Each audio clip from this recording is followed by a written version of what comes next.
Minnesota Fighting Vikings superstar wide receiver had a chance to do something really awesome to cap a forgettable 2021 Viking season. He had a chance to break Randy Moss's single season franchise receiving yards record. He needed a $124 in the final game against the Bears, even though, 17 game season versus 16. Don't care. Don't care. Still would have counted the same. And he was off to a really good start. He had 107 yards with 8 minutes left to go in the fourth quarter. And you're thinking, oh, here we go. And even though he was missed on a wide open touchdown by Kirk Cousins that went to KJ Osborne that would have set the record, it was still like, he's still going to get it, right? Because there was 8 minutes left and plenty of time to just get 17 measly yards, right? But nope. This is what happened. So they gave Justin Jefferson a bubble screen on first down, and that did not work with 4 minutes, 42 seconds left in the game. And then they ran the ball twice.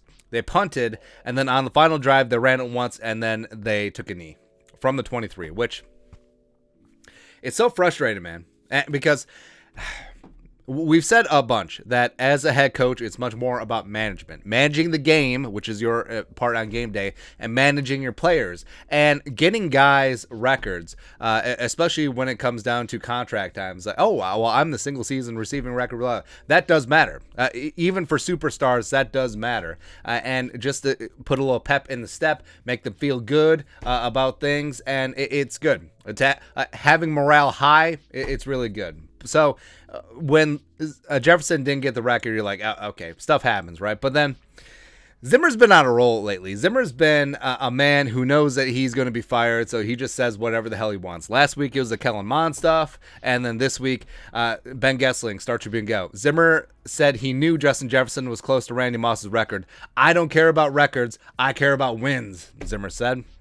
Did Jefferson care about the record? You'd have to ask him. And now, Jefferson, he clearly cared about the record. The Fox sideline reporter was saying that Jefferson was begging for the ball. He wanted it. He wanted the record because Jefferson is a winner. He wants those stats. He wants to win the game. And since you're not going to make the playoffs, get the record, get a W, it is all good. But I don't understand this. I really don't. Well, put shoe on the other foot. I mean, say there was a defensive player that was in like TJ Watt's shoes where he had a chance at the sack record. Say that Danielle Hunter was healthy, had a chance at the sack record. You don't think that that Mike Zimmer would do everything possible to slide things to make sure that Danielle Hunter had advantageous matchups to try and get that one sack?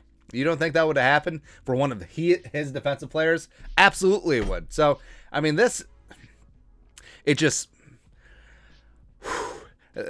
throughout the years, 8 friggin' seasons, there's been a lot of comments that Mike Zimmer has made that really frustrate you as a fan. And this is certainly one of them. Because those fans, the ones, God bless them, that showed up to US Bank Stadium, it was about half full, maybe a little bit more, 60% we'll say.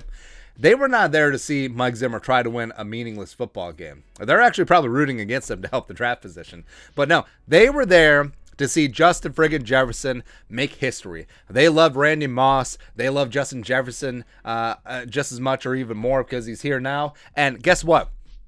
They're not paying $100 for a Mike Zimmer jersey. They're paying $100, $150, $200, $250 if you want to get the stitching for a Justin friggin' Jefferson jersey. And they had every right to boo when Jefferson was being frozen out of the offense on the final 2 drives, right? But I give Cousins a pass.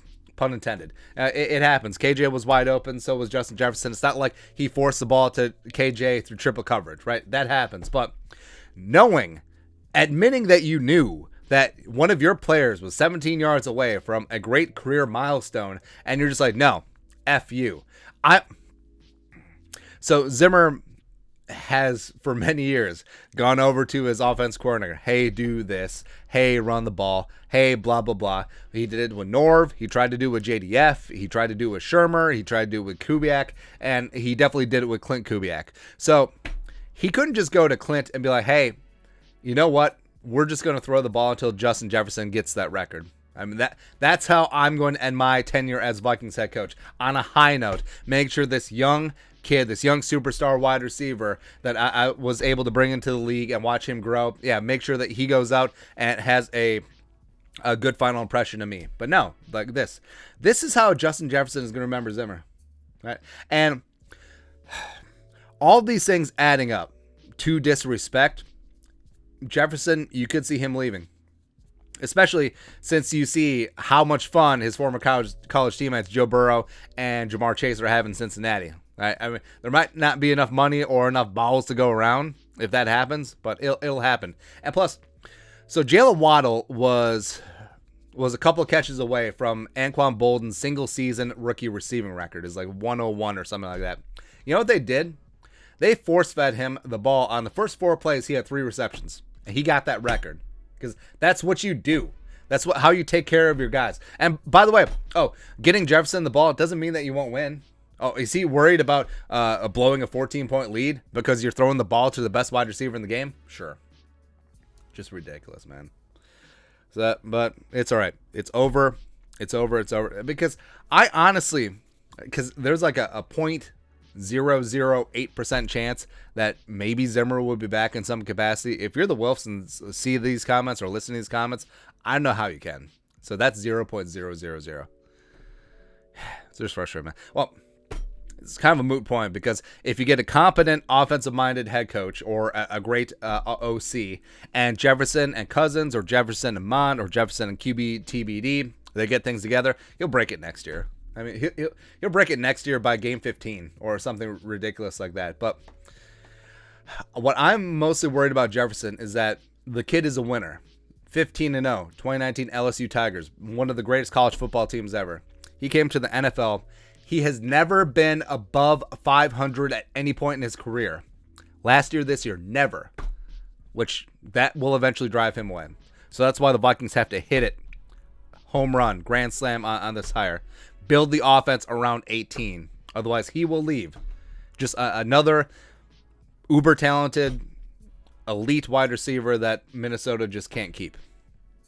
For shame, man. For shame. But your thoughts are our thoughts. Zimmer, don't give an F about JJ's record. Let us know in the comment section below. Subscribe for daily Vikings takes. Want to support the work? Put a little something in the Venmo. But until next time, Skull Production Value.